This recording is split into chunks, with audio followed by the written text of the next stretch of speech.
दोस्तों, आज पाकिस्तान फिर से एक बड़े सैलाब का सामना कर रहा है।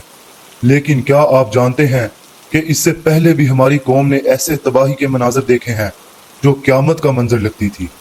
1988 का सैलाब, जिसने सिर्फ जमीन ही नहीं बल्कि लाखों लोगों की जिंदगी पलट दी।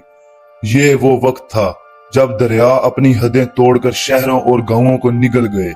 आज हम जानने की कोशिश करेंगे कि 1988 के इस सैलाब ने पाकिस्तान को किस तरह हिला दिया और हमने इससे क्या सबक सीखना था।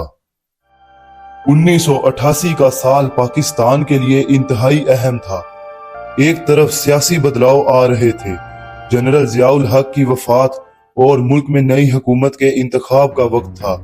दूसरी तरफ कुदरत ने भी अपना कहर दिखाया। जुलाई और अगस्त 1988 में बरसात ने सारी हदें तोड़ दी। पंजाब के दरियाए चेनाब और रावी के किनारे, सिंध में इंडस के नीचे के इलाके और खैबर पख्तूनख्वा के नॉर्दर्न एरियाज में सबसे ज्यादा असर हुआ।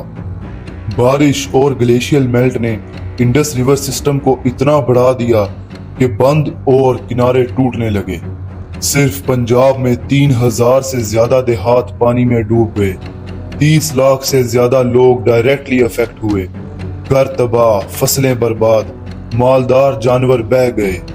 पाकिस्तान की तारीख का सबसे बड़ा कुदरती तबाही का मंजर था उस वक्त के लिए। इस सैलाब में 3500 से ज्यादा लोग जिंदगी से महरूम हो गए। सिर्फ घरों का नुकसान नहीं बल्कि फसलों का एक बहुत बड़े पैमाने पर नुकसान हुआ। वो फसलें जो उस वक्त पर मुल्क की इकोनॉमी की बैकबोन थी, मुकम्मल तौर पर पानी में बह गईं। उस वक्त के अखबारों ने इसे फ्लड ऑफ द सेंचुरी का नाम दिया। जरा सोचिए, पूरे के पूरे गांव पानी में डूब गए। लोग छतों पर बैठकर रेस्क्यू का इंतजार कर रहे थे। बोट्स और मिलिट्री हेलीकॉप्टर्स ने दिन रात रेस्क्यू किया।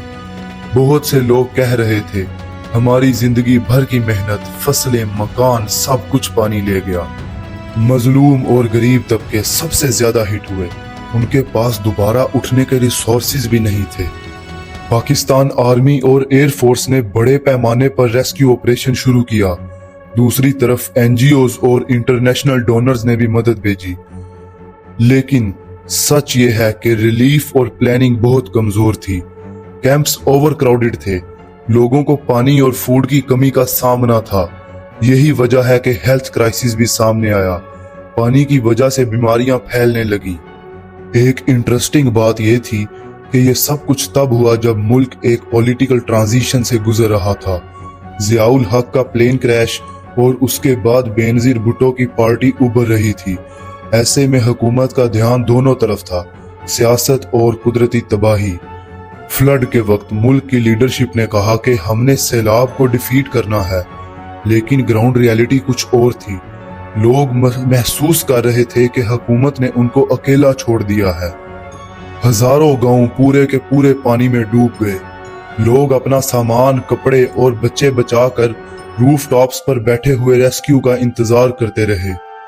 कई लोग सिर्फ चारपाइयों और बांसों की कश्तियां बनाकर बचने की कोशिश कर रहे थे।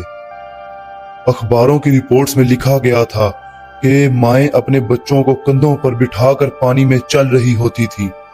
कुछ जगह पर औरतों ने 2-2 दिन तक बिना कुछ खाए पिए अपने बच्चों को जिंदा रखने की कोशिश की। रेस्क्यू ना पहुंचने की वजह से कई माएं अपने बच्चों को पानी में बहता देखकर कुछ कर ना सकी।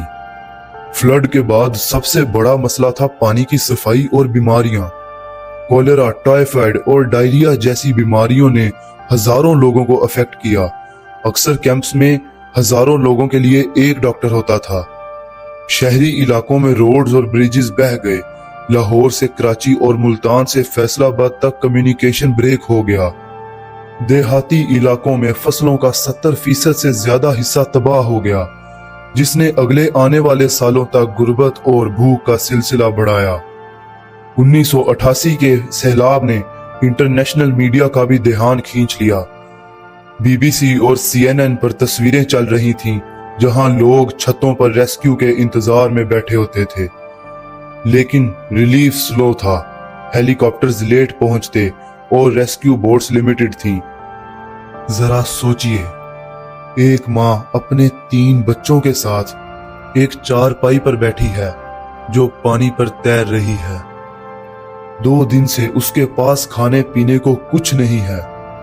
उसकी आंखों में सिर्फ एक उम्मीद है कि कहीं से कोई रेस्क्यू बोट आकर उन्हें बचा ले। इस तरह के कई दिल दहला देने वाले मनाजिर 1988 में देखने को मिले।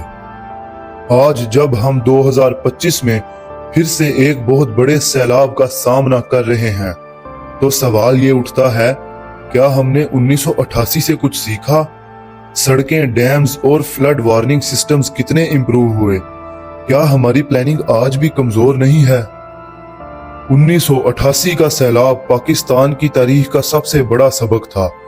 अगर उस वक्त प्रॉपर प्लानिंग, डैम्स और अर्ली वार्निंग सिस्टम्स होते तो शायद इतना नुकसान ना होता।